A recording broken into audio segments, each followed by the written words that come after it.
Hey class, welcome to chapter 28. We are going to be talking about post-World War II, prosperity, and rising Cold War fears. Now this is going to be the quintessential sort of 50s and kind of pushing into the 60s.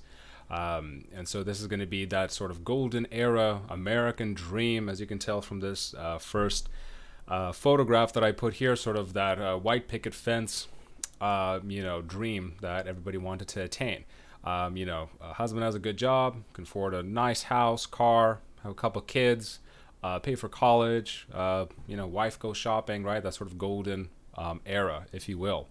And truly, aside from any, sort of nostalgia, there was a certain part of truth to that. America was very powerful at that time, right out of World War II. The economy was booming, the US dollar was strong, and became that world staple currency.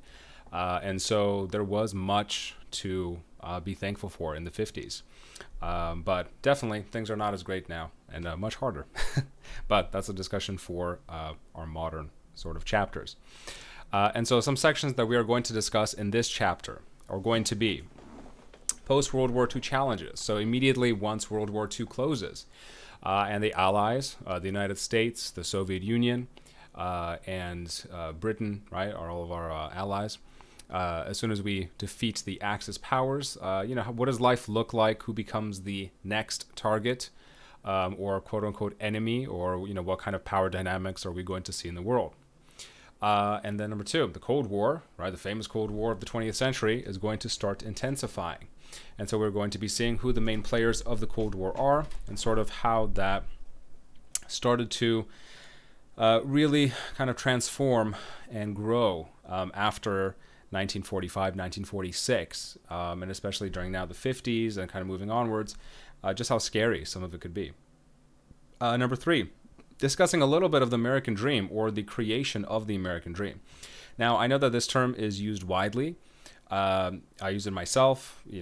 Any type of modern scholar, politician uses the American dream. People all around the world still kind of use that quintessential term, and it's been around for many decades. And so we're going to try to cover what is the American dream, what was the original creation of it, and perhaps try to digest, and take apart and, trying to understand exactly what makeup, right? What makes up the American dream. And then later, during our modern sections, we can kind of like try to digest if it's still around or if it's still as viable today as it was a few decades ago. Number four, the sort of more introduction of popular culture and media. Going to be talking about Elvis Presley and rock and roll and how music and culture kind of started to shift and change during this time as well. And lastly, the beginning of that civil rights era movement. So, it had quite a bit of a breadth to it. It wasn't necessarily just kind of stuck in 63 and 64, 1963 and 64, with, let's say, Martin Luther King Jr., the March on Washington, Civil Rights Act, Voting Rights Act, etc. It started, a number of years before that. And it takes time to sort of lead up to all of these major legislative victories, right, for equality. And so we're going to be seeing in the 50s and 60s sort of, how all of this kind of gets started. So, part one, post-World War II challenges at the close of the World War. So as soon as we start to close World War II, President Truman, was obviously president at the time because FDR sadly passed away due to medical complications, due to polio and his inability to walk, being in a wheelchair, etc. And so Truman, being the famous president, right, or infamous, whichever way you want to remember him as, the president that ordered the 2 atomic bombs to be dropped on Hiroshima and Nagasaki to end World War II, now has the challenge to have all of these men in uniform, all of our soldiers and troops coming back from Europe, coming back from the Pacific Theater, right, who are fighting the Japanese.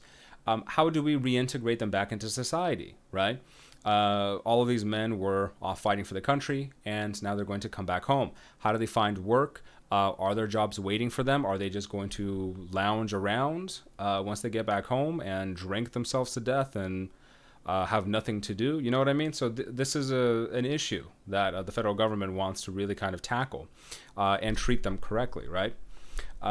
And due to, of course, some PTSD levels and just hardships, we actually can see from the marital rates and the divorce rates, divorce started to rise sharply after 1945.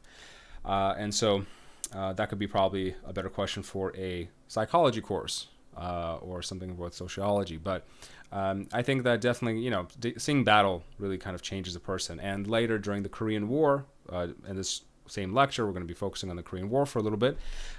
We will be viewing a wonderful sort of video by the actor Sir Michael Caine, and I can sort of talk about that a little bit more as well. And so once all these troops keep coming back, Truman ends up deciding for introducing, right, the GI Bill of Rights. And so the GI Bill of Rights, I should probably have bolded it here. I'll sort of correct my mistake afterwards. But the GI Bill of Rights was that initiation from the federal government to, as a thank you for all of these servicemen, to give them the opportunity to go to college for free for a number of years in order to give them better education, training, expertise, whatever it is they needed to do in order to, let's say, have a good job. So that was the government's way of saying thank you so much for your service, your sacrifice, for your physical and mental well-being, and throwing that out the window. Here's at least a couple years of college for you to get a nice job, maybe, start making some good money, buy a house, get married, have a couple kids, and live the dream. And so the government also had the enormous task of sort of restructuring and reshifting the economy from a military economy, which is what we had in World War II. Most industry and most of everything was sort of geared towards making tanks, airplanes, bullets, rations, sending food out to the battlefield, etc. And so now we have all of this, all of this, industrial might and power that was sort of geared and shifted towards military. And now the war is over, so we have to start shifting it back to a peacetime economy, right? Or to just, consumerism, right? Or the rise of consumerism. And so this sort of time frame was nicknamed and still remembered as Truman's Fair Deal. He famously kept saying in a few of his speeches and writings that I want a fair deal for the American public, and I want a fair deal for our troops, right? And so the basic sort of outlines and tenets of all this was he wanted to take care of, right, Americans. And so the United States, after going through the Great Depression, after going through World War II, last couple of decades at this particular moment in time were pretty tumultuous. And so, of course, he wanted to sort of, bring calm and ease to the United States, which I don't blame him for. I would try to do the same thing. And it was very easy for him to do so because, once again, the U.S. economy was strong. The dollar was the most powerful currency in the world. The U.S. was in a perfect position to take care of its own, right? There's plenty of funds to go around. And so Social Security got expanded. Wages were expanded. Public housing, fair employment practices, trying to tackle, discrimination and hiring. And so to try to, just make life as good as humanly possible, right, for the American people. And the ultimate sort of focus, I suppose, here, which we're going to shift into that American Dream section pretty soon, is focusing on improving the quote-unquote American standard of living. And we're going to be talking more about that during the American Dream section, but even today, the American standard of living is definitely something that the rest of the world understands. So if you are in, and I'll just use this as a random example, if you are living in a very poor suburb and village in, let's say, the Philippines, right? Almost no, access to clean water, right? There's just a lot of poverty in the region. You might be watching a movie of like New York, right? And the United States and all this wealth and nice cars and businessmen in suits, whatever. The American sort of standard of living has been personified and encapsulated in people's minds, right? And it all started during this time, right? To try to, make it as good as possible for American citizens.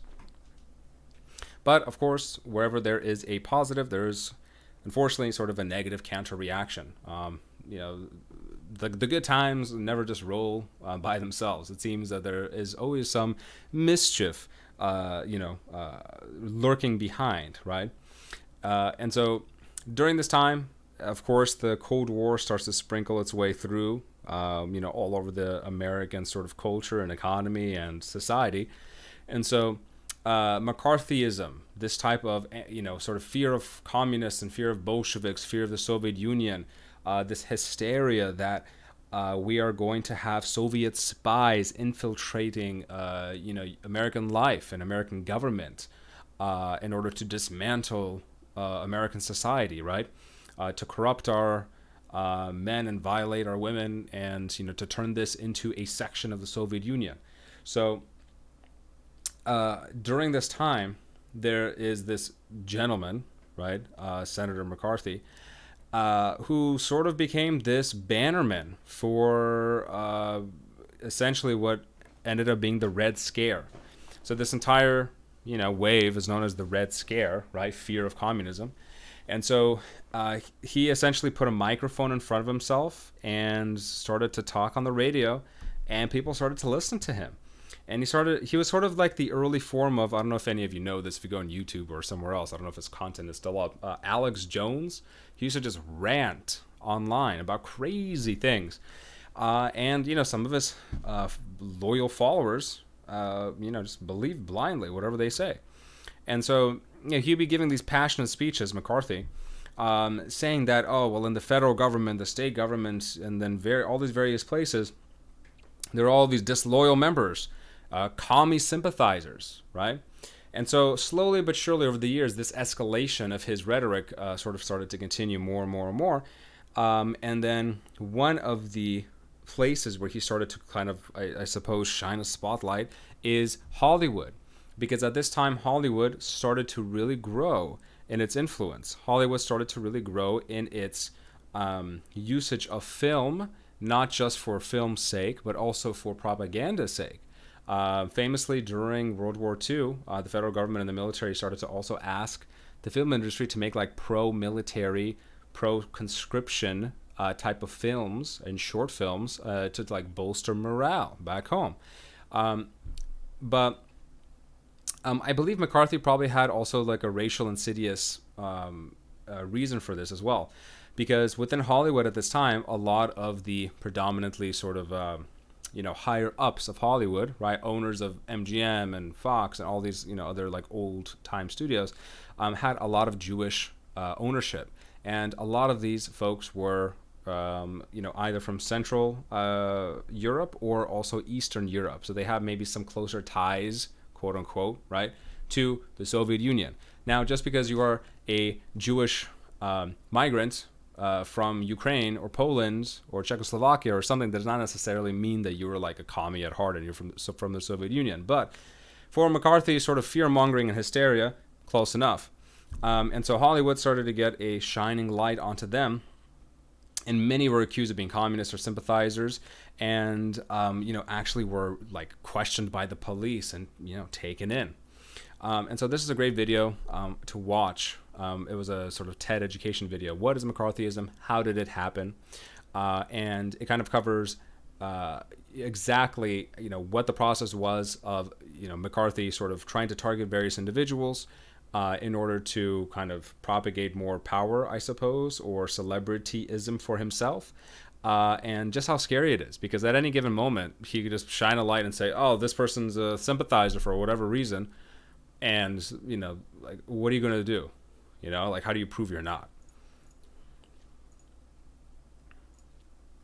So this is the big cheese himself with that, microphone in front of him. Just goes to show that a, well-built and well-spread platform, such as the radio this time, or let's say in the modern day and age, the internet, podcasts, whatever, TikTok, Instagram, it can really be a catalyst for good, but also can be a catalyst for evil and propagating negative views as well. All depends on your following and how many people are willing to follow you. Now, this sort of golden age standard of living scenario, right, under that fair deal, we can talk about a little bit more here. So during this sort of golden age, right, of Truman's fair deal, he started to try to essentially take whatever New Deal programs FDR was implementing, right? And then, of course, he sadly passed away, taking the New Deal and essentially just building upon it. Because the foundation was already there and it was already intact.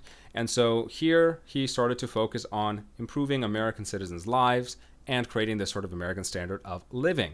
And so as we start to slip into the 1950s, this sort of golden era, golden age of wealth and prosperity starts to really kind of grow. Manufacturing were high, jobs were prosperous, they were well-paying. Not like today, we're slaving away for 40 plus hours a week and you can barely afford rent. Unions were very strong, trying to fight and advocate for people getting actual fair wages and benefits. And for the first time, slowly, like the economy, of course, is shifting, but by around 1956 or so, we see something very interesting. So white-collar workers start to outnumber blue-collar workers, right? / manual laborers. Now, if any of you do not know the distinction, and I just happen to be wearing a blue collar today because I have a blue collar shirt on, but traditionally a blue collar worker is someone who's working like in the factories because they have blue overalls on, right? A blue shirt, right? That kind of sort of uniform. You can get it dirty and, smudge on your face, whatever. Think of like a mechanic in a blue suit with like a name tag, right? White collar being obviously a white collar, you're wearing a suit, you're more of in a corporate or business setting, so you're not getting your hands muddy and dirty, right? You're a doctor, lawyer, engineer, philanthropist, writer, whatever. And so we start to interestingly see all of this sort of shift over time. And of course, over the next couple of decades, end up seeing that real wages are still growing pretty strong, and wages are keeping up with sort of the growth of the economy. And this is a very good point to make for anyone who wants to get into economical work or to major in economics or potentially minor in it. During this time, all these decades, because wages are so strong for workers and union members, the economy is good and people actually have a good paying job and they're not leaving. They don't have a lot of turnover rates. They're making, a good living for themselves, right? With working 30, 40 hours a week. During this time period, a lot of senators, even today, who are like teens and kids, right? Or maybe even a little older by the 70s. There's a few senators today who keeps, saying on C-SPAN, well, when I was in college, I worked a summer job and I was able to pay for college. I don't know what these kids are complaining about. And it's like, well, yeah, man, of course you're able to work a summer job and pay for college. Wages were good. College was also not that expensive at that time. So you were able to do that. Now it's the opposite. You're working, today, let's say you work at Subway, working minimum wage, can barely afford rent, can barely afford whatever your expenses are. And then our university system has grown into obscene numbers of college tuition. If we ever want to get back to normal levels of life, perhaps try to, tackle it from both sides. Increase wages, maybe fix the educational system. But before I sort of get off into a tangent, let's try to get into the sort of Cold War aspects of it and a more geopolitical conversation. So, of course, even though the domestic part of the United States is going through some various shifts and challenges, the United States now has been thrust into the world stage. So in our previous lectures and previous sections, we started to see the United States slowly build up to this. We started to see them more from an isolationist perspective. Manifest destiny kicked in the 1800s, right? They started to expand, purchase land, move westward, get Alaska. Closer to the turn of the century, we started to see the Spanish-American War. The United States getting involved in Cuba, annexing the Philippines, annexing the island nation of Hawaii, and Theodore Roosevelt, right, kind of having his big stick policy, etc. And so, as this is going on, as World War I and especially now World War II comes to a close, the U.S. is like integrated into world affairs, right? The world wars really kind of allowed the United States to kind of push their way through. And so the U.S. finds itself in a very advantageous position, right? Being one of the two superpowers to come out of the war. Europe was pretty much decimated. Japan was, also not on their strongest feet. China at the moment was still reeling back from Mao Zedong and the Communist Revolution. They were nowhere to be found. India was still sort of a post-colonial, not even post, but it was still in a colonial phase, maybe in the midst of trying to decolonize. Africa and sort of Latin America were, nowhere near where they could be, let's say, to a superpower status. And so the two main powers, and not to mention Britain, France, all of those territories, Germany just absolutely in ruins because of World War II. And so the main the main powers who ended up victorious were, of course, the United States and the Soviet Union. The U.S., in my opinion, being in a more advantageous position because they didn't lose as many troops. Their economy was bolstered and stronger. And they were sort of spread all around the world with their navies and bases, which allows for much more vigorous trade versus the Soviet Union was a little bit more landlocked.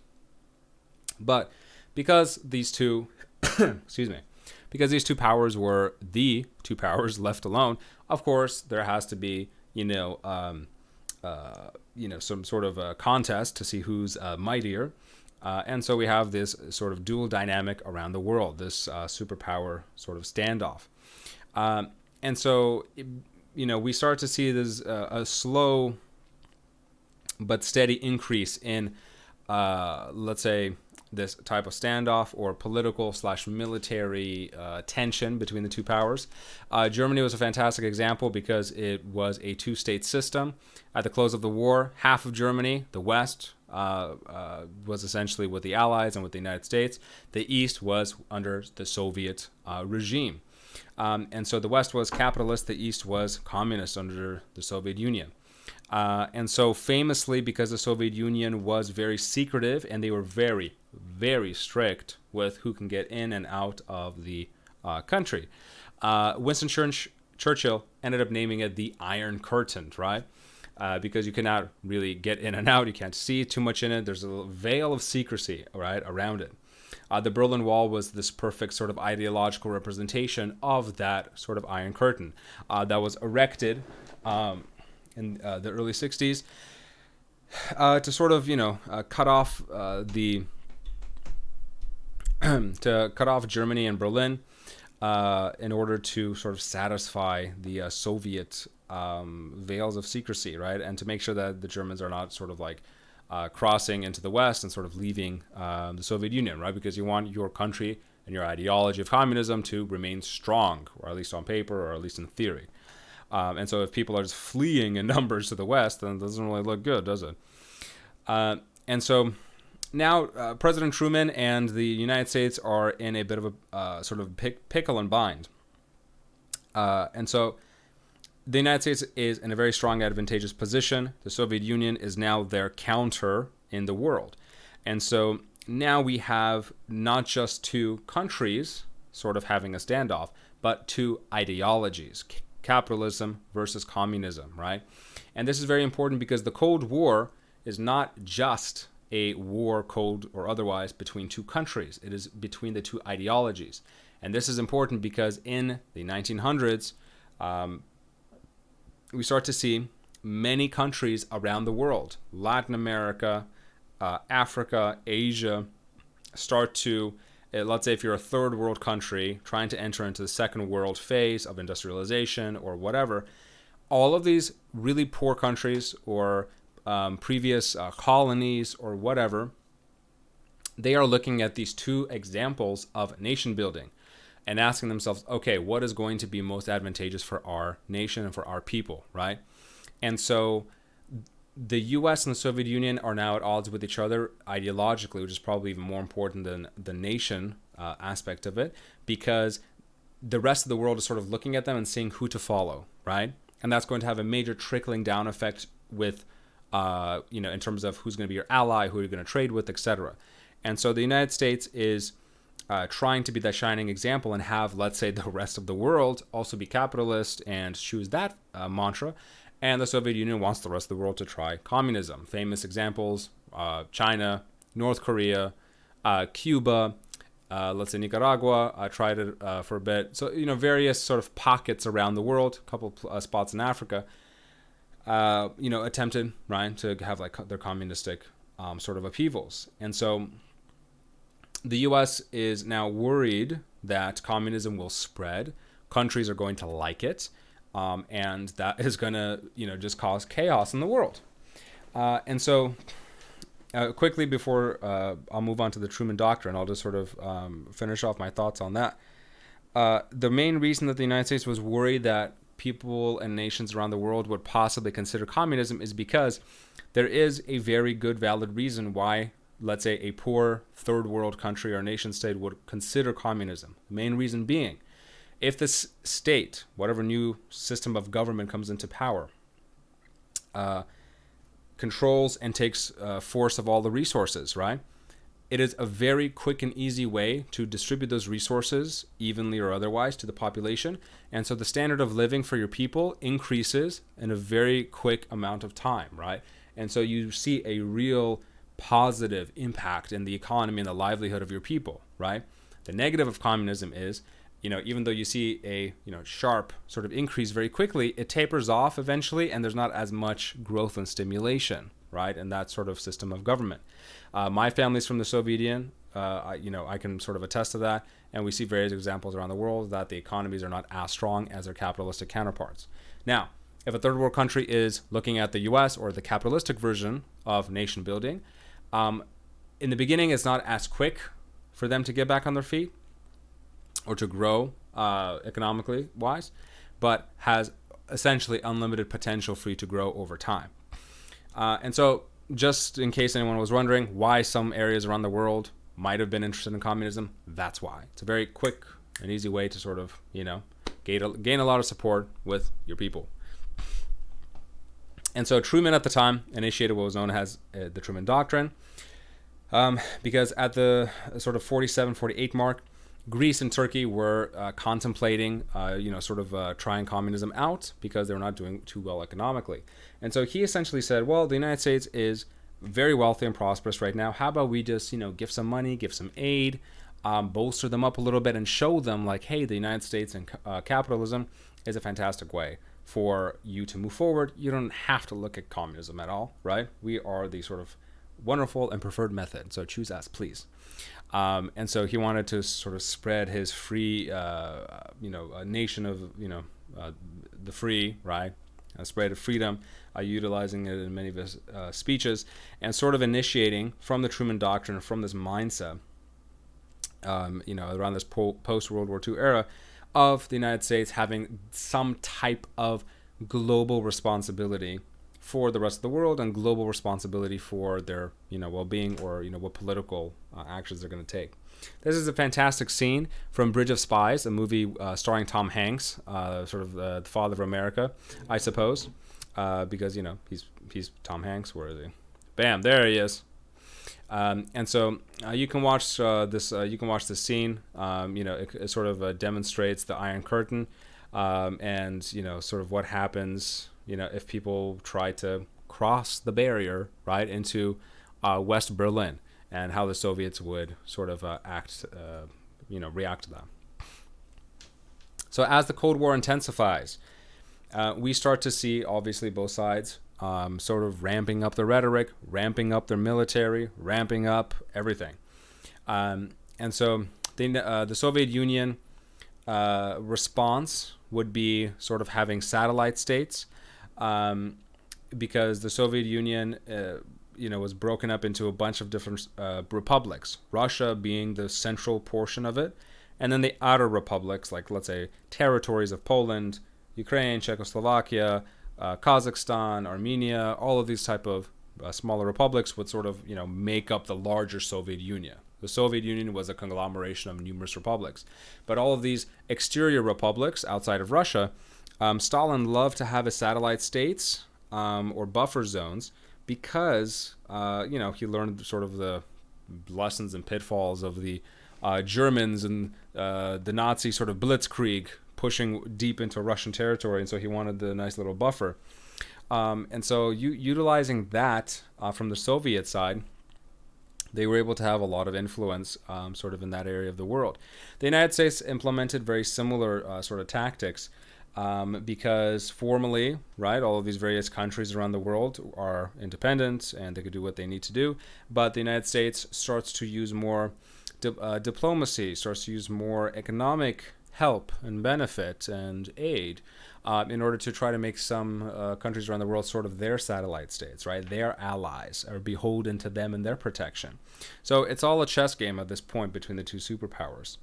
And, you know, one of the American diplomats, George Kennan, in his famous long telegram, because the United States and the military was, you know, curious, are the Soviets going to attack us? Are the Soviets sort of, you know, planning anything against the U.S.? And George Kennan essentially was saying in, you know, a long list of, I think it was like an 8,000 word document that he typed up, that the Soviet Union is not necessarily going to be, you know, the aggressor here. They're not looking for a fight, but, you know, they definitely respond best, as he said, to might, to force, right? So words themselves are not going to sway them, but the not necessarily the act, but the threat of actual force, or the threat of, you know, seeing like actual, you know, military might or power or whatever, that is going to be a good deterrent. And so said that the U.S. should try to formulate some type of containment policy, right, where they are not actually engaging with them, but still having a lot of might on the periphery. And hence the containment policy theory was born. A strategy in the Cold War that would be implemented for decades to come, where essentially the United States started to gain more and more and more allies as time goes on, spread their influence with naval bases, military bases around the world, and slowly try to enclose them around the Soviets and around China and their sympathizers. But of course, you know, this is an example of the, you know, Berlin Wall and some, you know, potential what is it called? Protests, right, that they were having. But the Berlin Wall, you know, still remained a very sort of ideological, you know, barrier between the West and the East for a long time to come. Truman himself, you know, just to kind of wrap up his story, became president after FDR passed away. He was a VP previously, although he was not supposed to be. He was he personally believed that containment policy was best, put that into effect, and that started this, you know, decades-long policy between the U.S. and the Soviet Union, and you know, eventually, you know, became known as you know, sort of this infamous president because of the sort of atomic weapons that he unleashed, / all of this sort of doctrine, right? So these are two great videos on the Truman Doctrine and containment policy. If you have time to watch it, please do.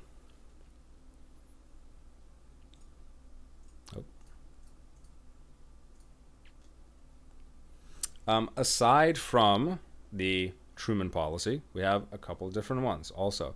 We have the Marshall Plan. We have the creation of NATO, which is probably a lot more popular, and most of you know that one.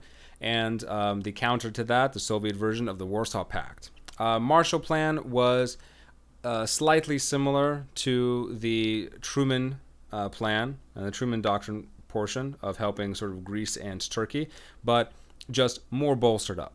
So essentially, they utilized that train of thought of helping a couple of European countries to make sure that they're not going to fall into communism, and expanded it.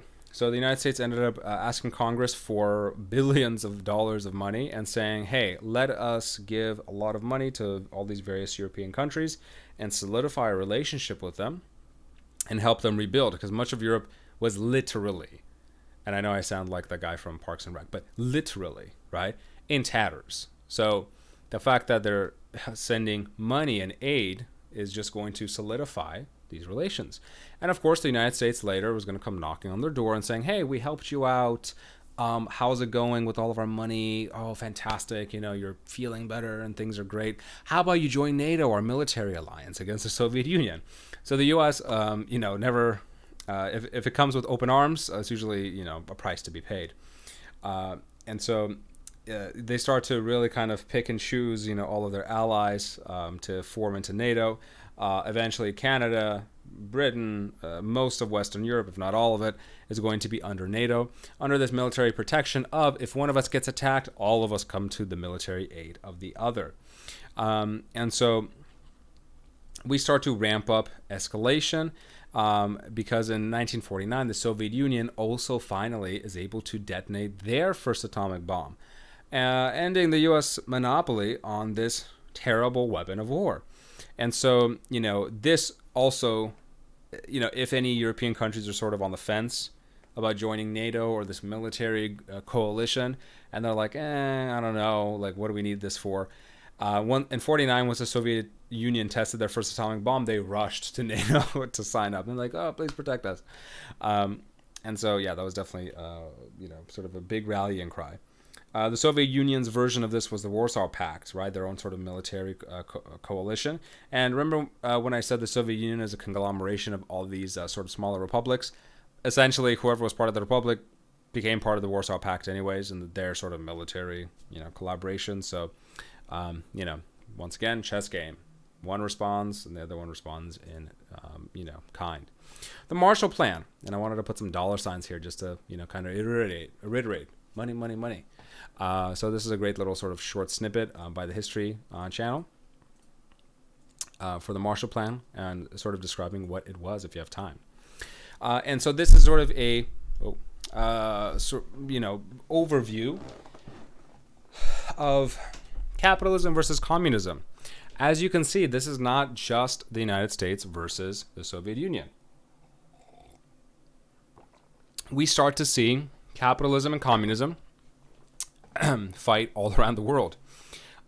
Various territories in Africa were contemplating and trying to utilize communistic tendencies.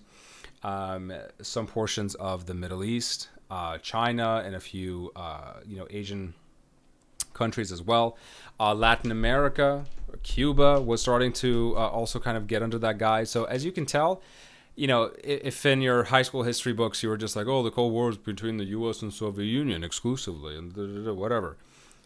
It's not just that. Like, this was truly a global chess game, right? And the two main players, of course, were those two superpowers. But the main reason for the U.S. going absolutely ham in the Cold War and spending money and creating allies and all these various things is because, as you can see, it's a chess game. You want as many allies as humanly possible. And the first conflict, the Korean War. So the Korean War touched off in 1950 between North Korea and South Korea. Oh. And so North Korea, being a communist sort of state and sympathizer with China, invaded the South. And now this is going to be the first actual Cold War engagement that the U.S. is going to find itself in. And because of that policy of containment, they're worried that, let's say, North Korea / China, they're going to spread throughout South Korea, maybe hit Japan, and just spread like wildfire through all of Asia, right? And so for the U.S., it's like, they don't want all of those potential chess pieces off the board. And so eventually, we start to initiate, right, into war after the UN was sort of persuaded to use force. And so, the U.S. in conjunction with NATO started to sort of push the battle line farther up north, right? Sort of having this counter attack, even though North Korea was, very close to victory early on because it just bum rushed the South. And then, so essentially what ended up happening was North Korea conquered most of the peninsula until they got to, right, almost the capital city of the South. The U.S. and the NATO forces pushed them all the way back up. And then in a huge, huge counter attack, hundreds of thousands of Chinese forces joined the North Koreans, and they started to push back the Allied forces there. And so essentially, nothing was gained.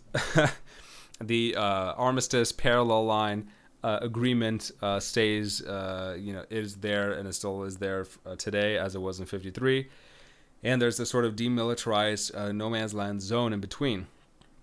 Caused a large amount of U.S. casualties, large amount of Korean casualties. Civilians died.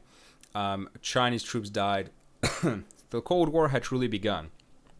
And this is also going to be the, I suppose, how to call it. This is going to be the same type of battle and warfare that the U.S. is going to find itself in. Because the United States is not only going, it's never actually, the United States is never going to directly fight the Soviets, right? The two superpowers are never directly going to fight each other. Instead, what the United States does is have these, what is it called, proxy wars. They are fighting a war of, quote unquote, against the Soviets or their ideology or whatever, not against the Soviet Union, but like in Korea, in Vietnam, in Cuba, right? These proxy zones, right, of influence in order for the U.S. and its allies to gain more sort of influence around the region. The video on the left-hand side does a pretty good job of sort of giving a sort of graphical sort of detail of the Korean War, who the players are, in a nice little cartoon fashion. In case you want a little just quick snippet of like what was the Korean War, to get some type of graphics of, let's say, troop, where the troops were, right? How far the North Koreans and the South Koreans were actually, pushing. And the video on the right-hand side, I really recommend for all of you to listen to. This is by Sir Michael Caine, the wonderful British actor we know and love from movies. And he is a Korean War veteran. He was in the British Royal Army, I believe, something around there. And he was stationed in Korea. So here for, 6 minutes or so, he details his experiences as a young man fighting in Korea against the North Koreans and against the Chinese troops, right? And also kind of talking about issues of PTSD, issues of like, why in the hell are they there? Issues of almost potentially dying and that changing his worldview of things. So a very interesting 6-minute talk, if anyone has time to, view it. Highly recommend it. And so, of course, the Korean War, was a very bloody affair. A lot of famous images coming from this. But the Korean War is a more, what's the word I'm looking for, or phrase? It's not as well known for whatever reason. I think in U.S. history, they teach mostly, it's like World War I, World War II, something, and then Vietnam War, right? They kind of just gloss over the Korean War a little bit. Kind of have a bigger impact in the Vietnam War. I think that's probably because during the Vietnam War era, music and movies and pop culture was so much bigger and larger than it was at this time in the U.S. And so we have a lot more sort of public influence and public American public interaction with the war effort than we did with the Korean War. With the Korean War, it was sort of World War II 2.0, where the American citizens are kind of like, this it's our patriotic duty, right? They're sending us to fight. This is a good reason for it, and kind of going there. Obviously, a few questions and ambivalence, but for the most part, right, everyone's kind of on board. Vietnam War, things started to change, and it's like, well, why are we here? Counterculture, hippie movement culture, etc. Right? All these other various things start to come in the mix, which we will talk about later once we get into the Vietnam era. But one of the main reasons the Korean War was also, it's just so bloody was a lot of hills, a lot of mountains, a lot of rough terrain. And so it was just very difficult. It's not a traditional, like, flat, plain surface, that people can fight on. It's very sort of rugged and mixed terrain in certain parts, heavy in fighting. And so as the Korean War sort of came to a close, and I wanted to show this... random clip. I don't know if anyone is a fan of That 70s Show, but it was a clip of Red Foreman talking to his son Eric, and he was detailing one of his many experiences with the Korean War, famously, talking about his platoons and joking about it. Bunch of clips on it on YouTube, funny, hilarious. So go definitely check that out if you have time. Now, before I enter into part 3, let me get a swig of coffee to caffeinate myself up. Part 3, the American Dream. Now, we talked about this a little bit already with the U.S. economy being strong. But now the American dream. So what the heck is it, and what influences it, and let's kind of have a discussion about it. So the American dream, as we all hopefully know, or if you don't know, I'll explain it, is that quintessential idea that anybody can come to the United States, work hard, work their butt off, save money, and make it, right? You could have the wonderful house with the white picket fence. You could have the dog. You could have the nice car. You could have a wife or significant other. You could have kids and just, live a good life, right? Well-paying job, benefits, whatever, etc. Right? That's the American dream. As time has gone on, up to the modern day, that has gotten more and more difficult to achieve, but here it is available in spades. And so, as we talked about a little bit before, jobs were plentiful, the economy was booming, and, the unions were strong. It was a different lifestyle. Now, because of all of that, we start to see a change and a shift. We start to see a change and a shift in the economy and in people's mindsets, because now we have the rise of American consumerism. And I think that is probably the largest economical and societal shift that I have seen as a historian in the 20th century. Because previous to, let's say, the 50s and the early 60s, people in the World War II and before era were kind of just buying what they need. Now, it turns into a life of luxury, right? Money is plentiful. US dollar buys a lot. Your job is very good. Why not buy that extra thing that you don't really need, to fill up the house?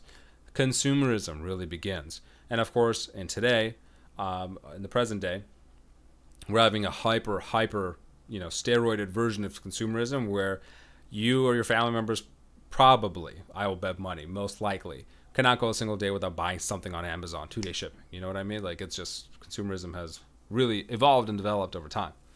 But here, let's say you're a middle-class Joe, right? Good life, good whatever.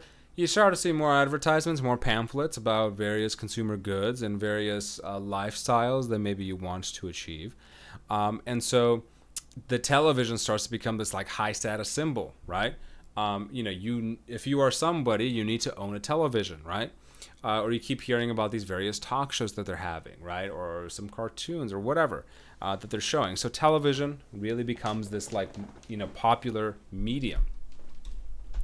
And television really kind of steals the show, because previous to this, the radio was, right, the main sort of catalyst and driver of media form. But television really starts to steal the show, because now you obviously have, in addition to the audio, you have visual stimulation. And the visual stimulation is probably even greater than the audio stimulation, because you could just get sucked into watching something for hours on end. Most of you could probably relate to that if you have a TikTok account. You blink and it's 4 hours later, and you're like, where the heck did the time go? So a typical, let's say stereotypical night would be a American family having a television, eating some type of frozen dinner, right? Because the frozen dinners were like all the rage. You toss it in the bake oven, and then bloop, you have dinner ready, right? Mom doesn't need to bake anymore and cook. Not as common, but still propagating. The amount of television people would watch rose sharply from 1950, around 4.5 hours, to 1970, around 6 hours of TV a day.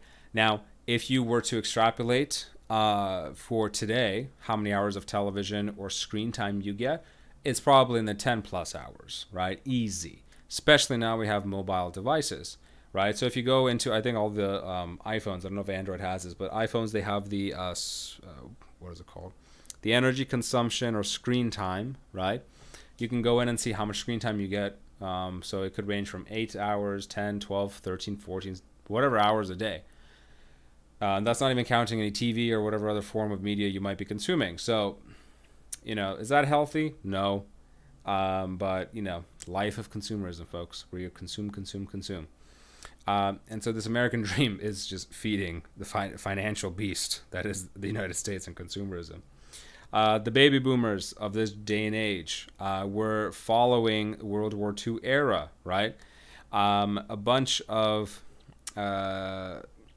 essentially kind of I mean, this is from various interviews, and I say this with jest, so please nobody take it to heart. So the baby boomers, a bunch of spoiled, generations that they were. There's a few, and I should have added it in here. I'm kicking myself for not, but I was seeing a few interviews of World War II generation, men and women coming back.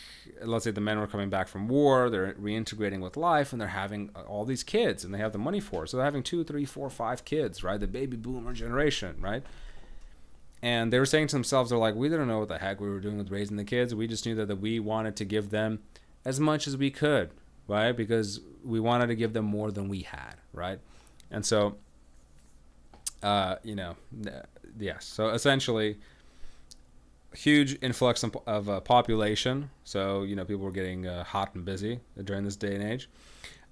People were still getting married relatively young, early 20s. So imagine right now, by 20 years old, you would have been married, ladies and men, would have been having kids soon. Crazy thought. Now, in today's day and age, that's been pushed back like probably around 8 to 12 years, depending. So most people are like trying to get married around 30-ish now instead of 20. But whether that's good or bad, we will see as the studies come out. And so, during this sort of period of time, American consumerism and the American dream really starts to really take hold. This is a hilarious video. If you really want to watch it, I recommend it. So this kind of shows, like these two ladies like talking in the kitchen, talking about not necessarily consumerism, excuse me, but talking about like, oh, well, I saw this in the magazine, like this appliance, and the other lady's like, oh, look at my washer and drying machine. This makes my life so much easier, right? These are the type of videos and like propaganda that companies will start using, right, for people to watch this kind of stuff and say, wait, I need this washing machine to make my life easier and better, right? And there's a certain type of level of keeping up with the Joneses, right? So if your neighbor gets that new washing machine, you turn to your significant other and you're like, well, we don't have that washing machine, right? We need to get it now, otherwise we're going to look bad, right? And so the consumerism starts, the American dream of buying more luxury, buying excess, buying happiness, buying stability, right, in whatever forms. And so somehow the American dream of happiness and settling down and having property, X, Y, and Z, is now also being sort of migrated and morphed in this sort of love-hate relationship with money and consumerism. And so eventually, as the years go on, money and consumerism starts to become synonymous with love and the American dream itself. So, like, let's say when you were a kid and it's Christmas time, what do you expect? Presents, right? If your parents don't give you presents, you're like, what the heck? You don't love me? Right? This sort of like thing is kind of evolved over time in various ways. But this kind of gives you like a good little like snippet and idea. And I mean, don't mind the TV here kind of being all fuzzed out. This is probably just like the photograph. I would be shocked if the entire family just sitting watching static white noise. God help them if they are, or they're probably not human and they're aliens, like having, a fun time watching white noise. But anyways, but like this type of scene would be, very common, right? Whole family kind of sitting together, not watching like 6 hours of television together, but let's say if there's like a specific program, right? A 30-minute radio show, talk show, something from the president, a special announcement that they were going to have, whatever, right? Like the whole family can, be there to watch. And it was definitely a more family building sort of activity, or at least one of them. Now it's completely different. Now probably you and everyone else in your household, every single person has like a cell phone or whatever else, and everyone goes into their various rooms and like, entertains themselves. I would probably be surprised if some of your families actually still implement like family time with, let's say, television, right? I think the television form of media has definitely been more individualized as of now with algorithms and all these various things and your personalized devices and such. And so if some of you still have movie night and still have dinner night and all those things, fantastic. Please keep that up. It is missing from society, and try to definitely maintain that family bond. Now, as we start to sort of move more into, let's say, the governmental sort of aspect of the American dream, because now people are able to afford more cars, they are able to afford more luxury goods, right, through consumerism. The government is also trying to change its usage of money and what they're going to build and spend that money on. Eisenhower was famously saying, what is good for the country is good for General Motors, and vice versa. General Motors, of course, being the company that was making cars. Still around today as well. And so very quickly, they start to implement, right, and started building the interstate highway system of network of superhighways and freeways and all of these various things to connect cities and to connect all these regions to have people drive more and travel more and spend more money, right? Interestingly enough, I heard this somewhere. I need to validify if it's true or not. But if anyone knows like the whole Michelin star thing with like cooking and food, I heard that an early form of like one of the reasons the Michelin star thing was created was to get people out of their region. Because let's say if you're reading some magazine and it says like this fantastic Italian restaurant, best in the country, super good food, but it's like 20 minutes outside of the city. You would have to drive there, right? Wife says, honey, we're taking the car. We're driving out there and having dinner, right? So it gets people driving more, using more tires, using more gas, etc., right? Whether that's true or not, I have to kind of look into that. But ingenious, if that is true. Absolute genius. Things start to pick up as well with, let's say, Sputnik, the Soviet Union's, first satellite orbit launch, prompting for the United States to respond in kind to try to pump more money into space exploration and utilizing their vast economic resources into this type of endeavor. This sort of starts to get into like the National Defense Education Act. Eventually, it's also going to be synonymous, or the extension of this will be like NASA as well.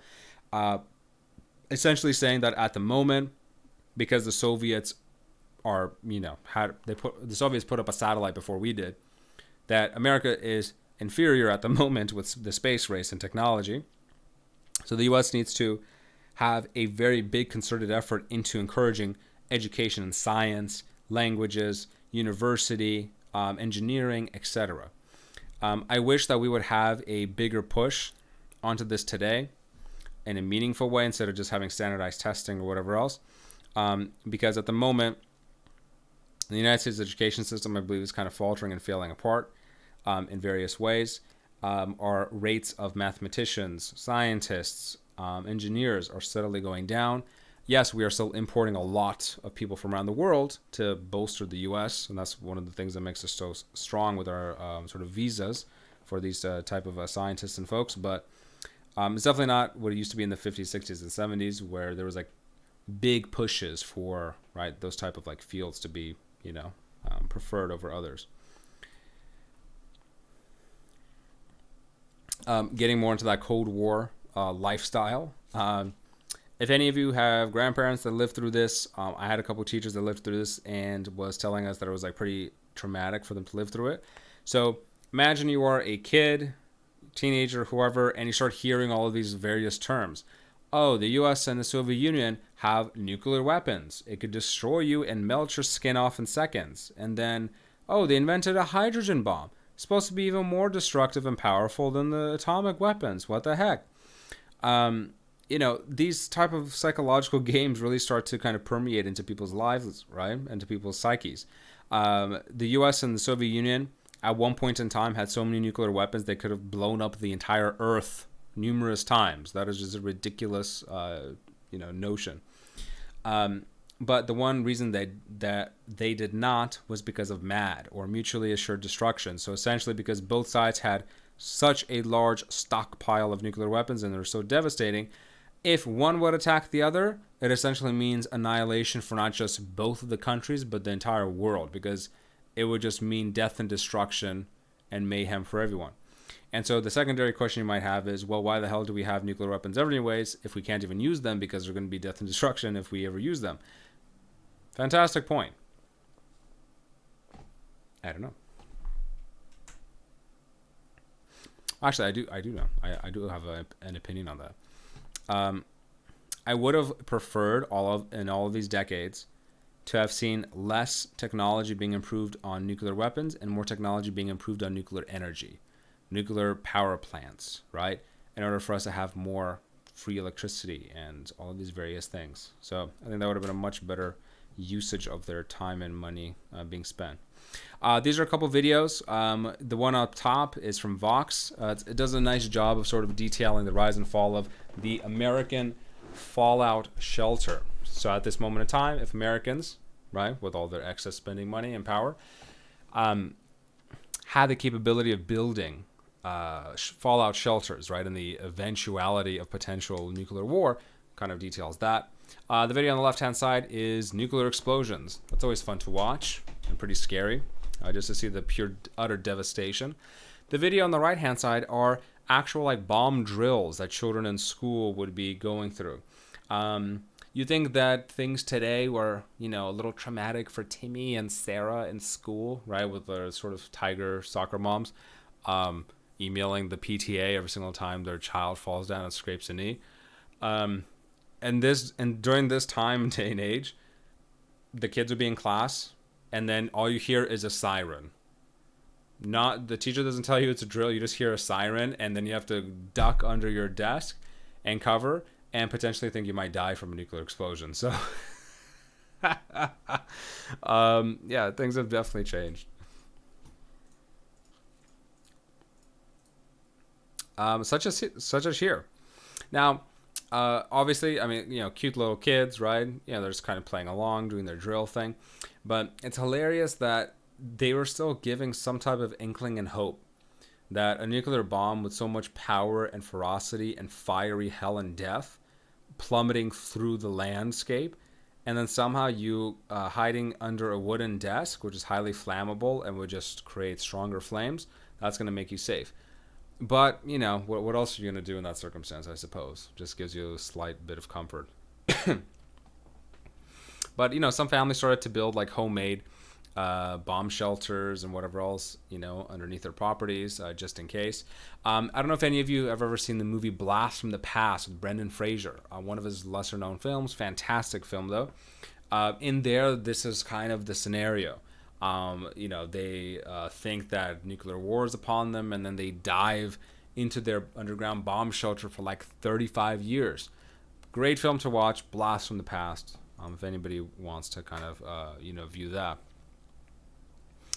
We're going to get a lot more deep into this during the Vietnam War section, but essentially things are ramping up in Vietnam.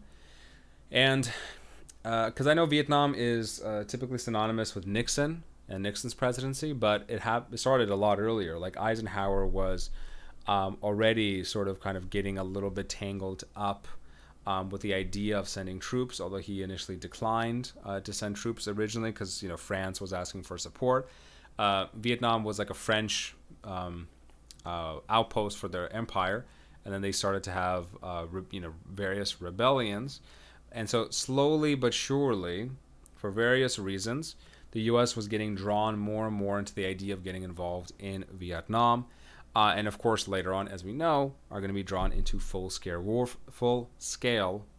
warfare because of that idea of, let's say, containment theory. But we'll get more into that over time. So slowly, Cold War is ramping up, right? And all those various things are kind of moving forward. My goodness, this is turning into a long lecture, ain't it? Alrighty, part 4, popular culture and media. So mass society and culture.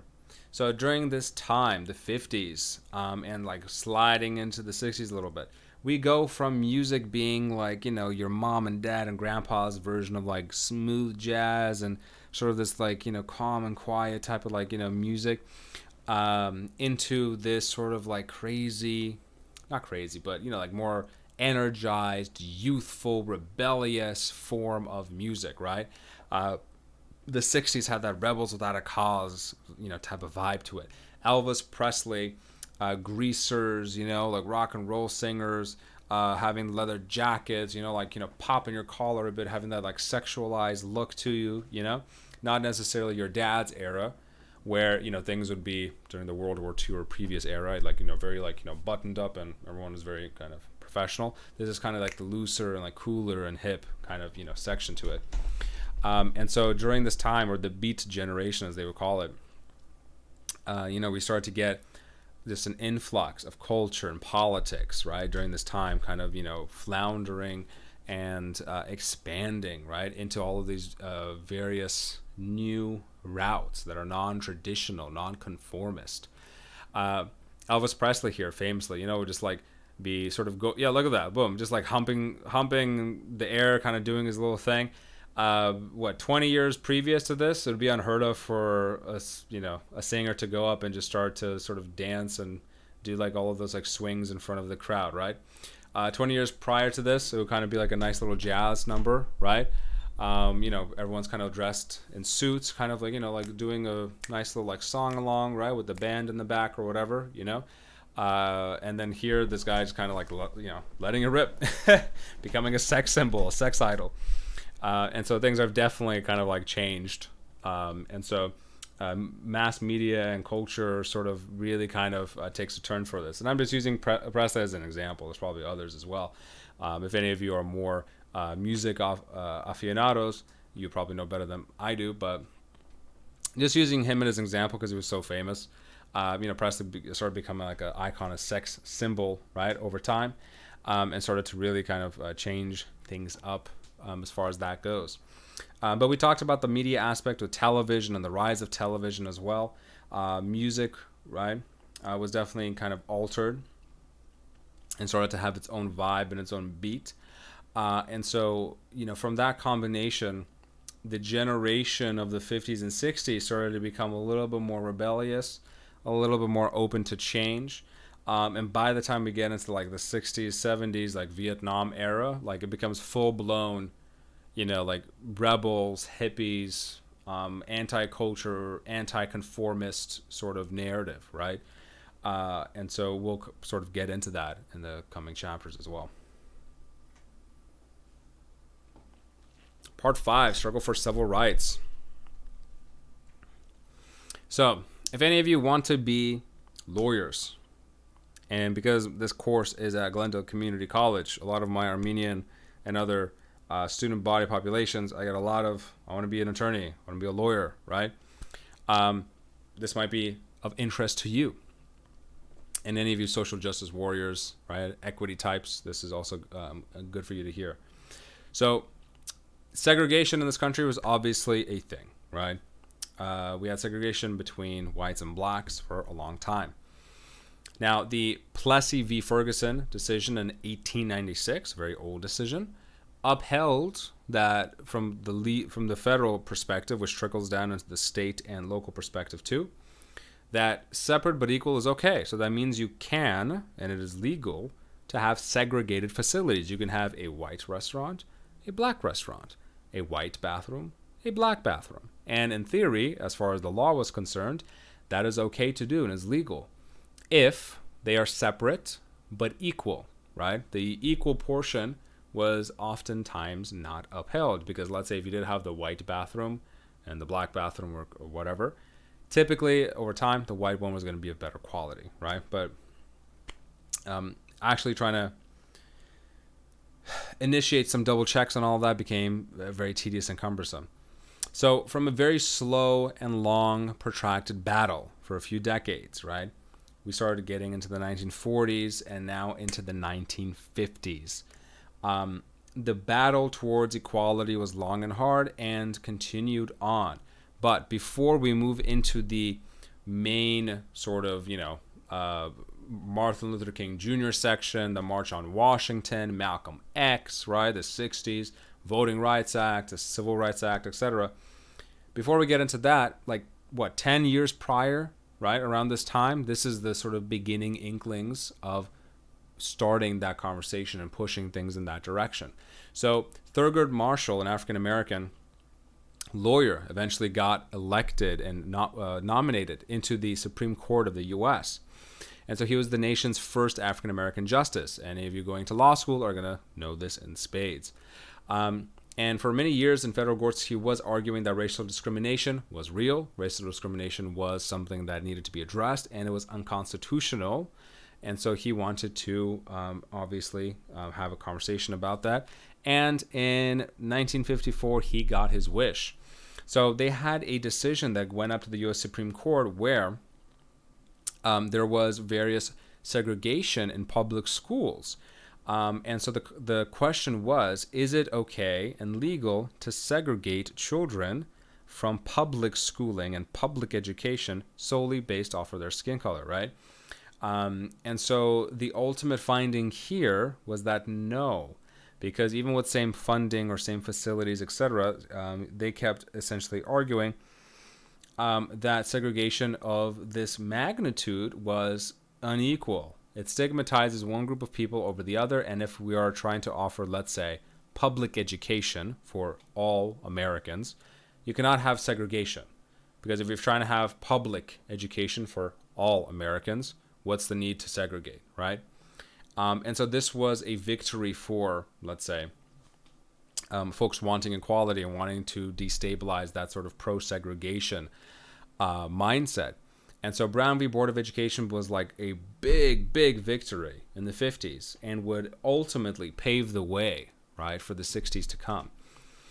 These are two fantastic videos to watch if you want a little more Plessy v. Ferguson and Brown v. Board of Education, kind of trying to understand what was kind of happening and occurring there.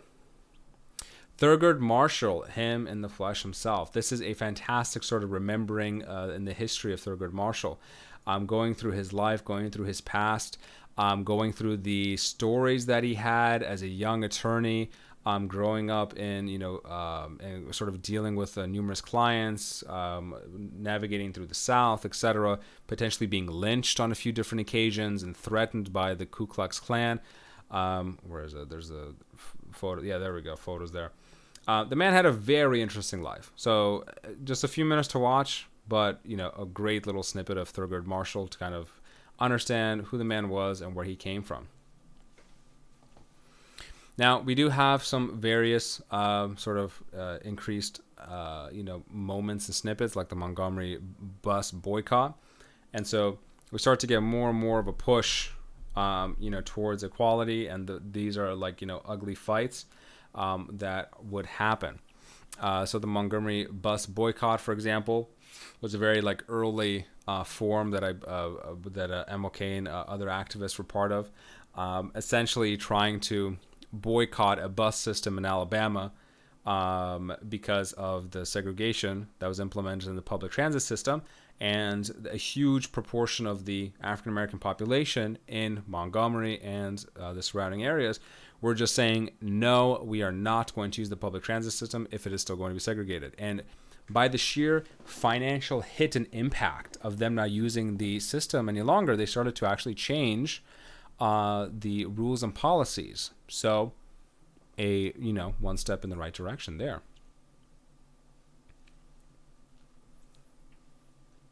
And so eventually we had these long protests and long lines of people refusing to use the public transit system, and they actually started to initiate early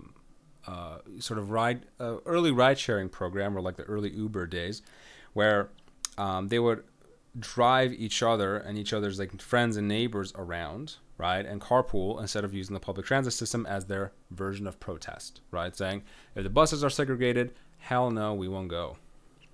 And MLK sort of started making early name for himself, right, alongside of other brave activists.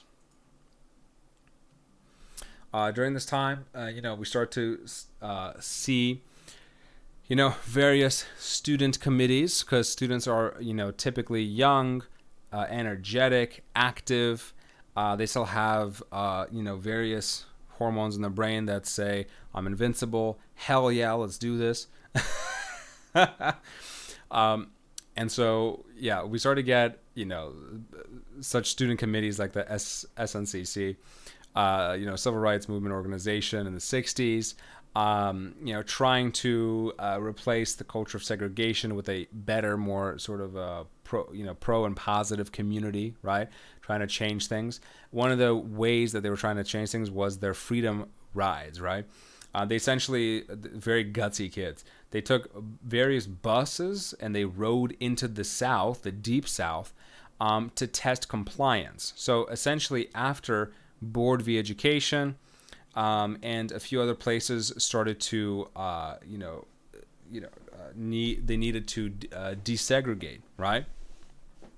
They were driving into the deep South to test compliance and see, are we welcome at a restaurant, right? Can we order food here, right? Are they going to kick us out? So they were really kind of testing the limits, right? Sometimes it was met with ambivalence, but they were still able to eat at a restaurant here and there. Sometimes it got a little more violent, depending on the community and depending on the city. People would be kicking them out, assaulting them, throwing stuff at their heads, beating them up. Sometimes even getting as bad as throwing fire bombs in their car. So all these young students and activists, white, black, Hispanic and others, all kind of combining to try to advocate for freedom, equality, enforcing the 13th, 14th, 15th Amendment of the Constitution, right? Ending segregation. There's various,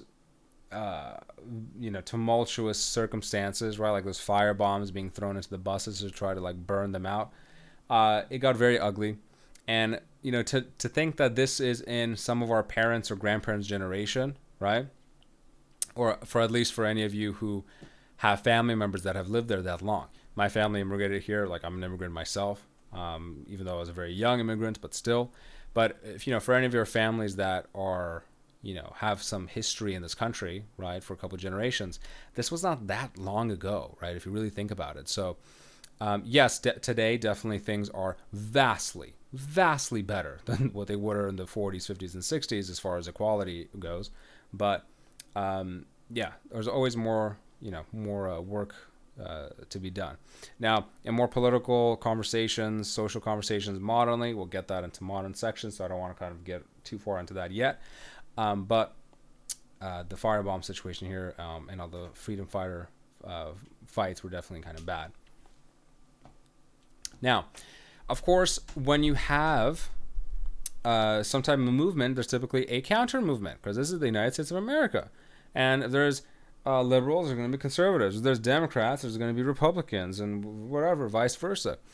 And so once Brown v. Board of Education came through and essentially was delegitimizing and made it unconstitutional for segregation to continue, there's various constituents in the South that said, we don't care that the Brown decision says there can't be any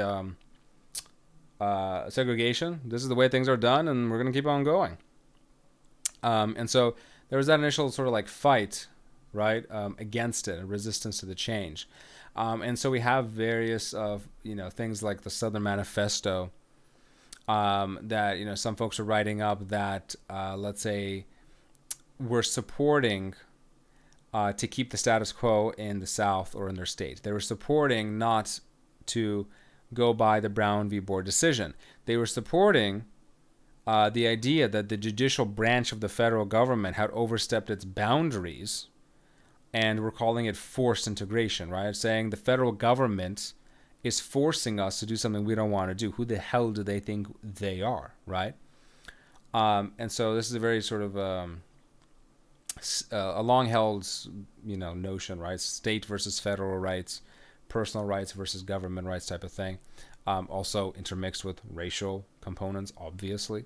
And so there's this, resistance to this new coming change for sure. Protests, right? Race mixing is communist, right? We don't want any mixing of the races. It's a very anti-Christian thing to do, right? And so there's a lot of fear. There's a lot of animosity here. There's a lot of Confederate flags being flown, as you can tell. We want a white school, or white school. That guy kind of reminds me of what's his face? King of the Hill, if anyone's seen that cartoon show. Bobby. Oh my goodness. But we end up getting this very famous situation in Little Rock. This was a high school in Arkansas, and it got nationwide coverage, right? Because at this time in all of these years, right, we're having that like fight and struggle in various states and locations and societies trying to adjust and change to that federal government mandate, right, and changing of the law. And so this was just publicized everywhere. The Arkansas school, right, where they essentially were going to start busing in a few, I think it was like 9 or so, right?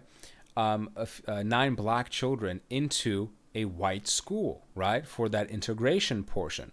And the parents had a field day. And the administrators had a field day saying this is not right. These students don't belong here. A lot of them even saying things such as like, we're going to kill them, right? We're going to lynch them, etc. Right? Like having threats. These are, just 9 children coming into school.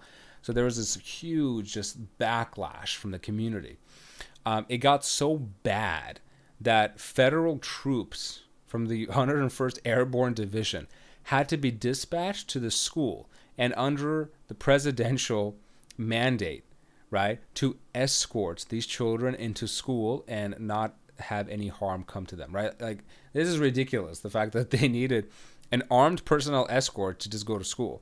So if that's not evidence of sort of, lively segregation and racism in that area, I don't know what is. But this was also like a very good example, though, that the federal government is making a statement. The federal government is saying the judicial branch has made a decision in Brown v. Board, and you will abide by the federal government's decision, right? We don't care. Like, this is going to be followed, right?